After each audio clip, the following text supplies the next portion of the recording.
నటి రోహిణి ప్రముఖ channel G తెలుగులో ప్రసారమైన కొంచెం ఇష్టం కొంచెం కష్టం సీరియల్తో తెలుగు బుల్లితెరకు ఎంట్రీ ఇచ్చి తన మార్క్ కామెడీతో ప్రేక్షకులకి దగ్గరయ్యారు.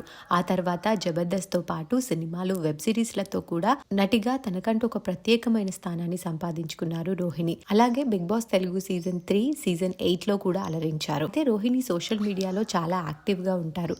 తన షోస్, అప్డేట్స్ తో పాటు ఫ్యామిలీ మూమెంట్స్ ని కూడా ఎప్పటికప్పుడు షేర్ చేస్తూ ఉంటారు.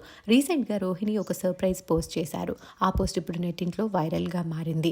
ఫైనల్లీ మీట్ మై మ్యాన్ అంటూ ఒక అబ్బాయితో ఉన్న బ్యూటిఫుల్ పిక్ ని షేర్ చేసింది రోహిణి. అయితే ఇక్కడ అసలు ట్విస్ట్ అండ్ షాక్స్ ఉన్నాయి. ఆ ఫోటోలో రోహిణితో ఉన్న అబ్బాయి AI generated. ChatGPT thank you, నాకు హ్యాండ్సమ్ మ్యాన్ ఇచ్చావు అంటూ ఫన్నీ క్యాప్షన్ ని కూడా మెన్షన్ చేశారు. ఆ పోస్ట్ చూసిన వారు ఒక సెకండ్ నిజమే అనుకున్నాం, మీకు నిజంగానే ఇలాంటి అబ్బాయి రావాలని కోరుకుంటున్నామంటూ కామెంట్స్ పెడుతున్నారు. అలాగే ఆ ఫోటోలో రోహిణి వేసుకున్న అవుట్ఫిట్ మింత్రా నుంచి. దానికి సంబంధించిన లింక్ స్క్రీన్ పైన ఉంటుంది, ఒకసారి చెక్ చేయండి.